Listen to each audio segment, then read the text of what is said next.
Hello sir, আপনারা যারা deposit করতে ইচ্ছুক সেক্ষেত্রে আপনার এরকম লগ ইন করার পর উপরে লেখা আছে, আপনি দেখুন অপশন দেওয়া আছে ডিপোজিট, ট্রান্সফার, উত্তোলন, বিবৃতি, হিস্টোরি।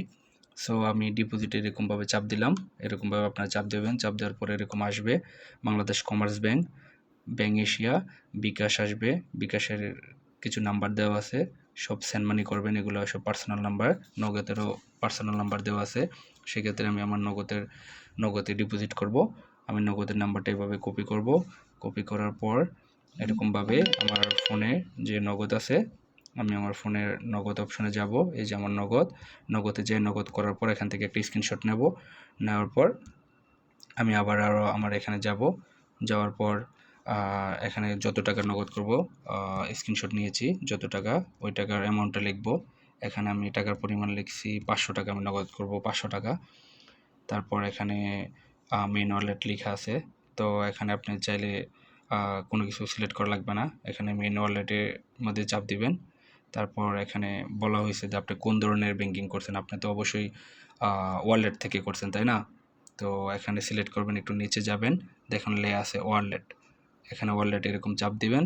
চাপ দেওয়ার পরে এখানে পরিচিত সংখ্যা, মানে আপনার ট্রানজ্যাকশন হিস্টোরি যে লাস্ট 4টা সংখ্যা, ওই সংখ্যাটা আপনি করবেন। আমি আমার ইয়াতে যাব, নগদ যে করছি ওইটার স্ক্রিনশট নিয়েছি, ওইটা আমি চেক করব লাস্টের 4 সংখ্যা কি।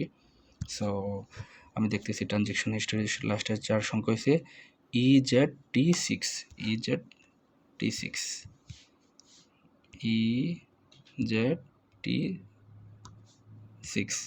তারপর এখানে নিচে দেখুন আপনার, এখানে বিভিন্ন ধরনের বোনাস আছে। আপনার এখানে আপনি যেই বোনাসটা নিয়ে খেলতে চাচ্ছেন ওইটা এরকমভাবে সিলেক্ট করবেন। সাইডে এরকমভাবে সিলেক্ট করবেন। সিলেক্ট করার মতন অপশন দেওয়া আছে ভাইয়া, তো আপনি চাইলে সিলেক্ট করতে পারবেন। এখানে আপনি কোন বোনাসটা নিয়ে খেলতে চাচ্ছেন, এখানে 100% বোনাস আছে, 50% বোনাস আছে, সাপ্তাহিক 20% বোনাস আছে, প্রতিদিন 10% বোনাস আছে।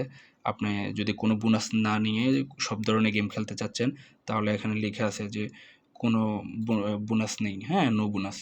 এই জায়গায় এরকম সিলেক্ট করছি আমি। করার পর আমি নো বোনাস নিয়ে খেলবো। তারপর আমি এখানে আপলোড দিয়ে দেবো। আমি যে স্ক্রিনশটটা নিয়েছি এই স্ক্রিনশটটা আমি এরকমভাবে আপলোড দিয়ে দেবো। আমি নগদ স্ক্রিনশটটা নিয়েছিলাম, নগদ স্ক্রিনশটটা সিলেক্ট করলাম। সিলেক্ট করার পর এখানে এরকম প্রবের মধ্যে যে আপলোড দিয়ে দেবো, এরকম জমা দিন। দেখুন এই যে এরকমভাবে আসছে। তারপর এই জমা দিন লেখা আছে, জমা দিনের মধ্যে এরকমভাবে ঠিক আছে দিয়ে দিলাম। অটোমেটিক আমার অ্যাকাউন্টে টাকা ডিপোজিট হয়ে যাবে। ধন্যবাদ।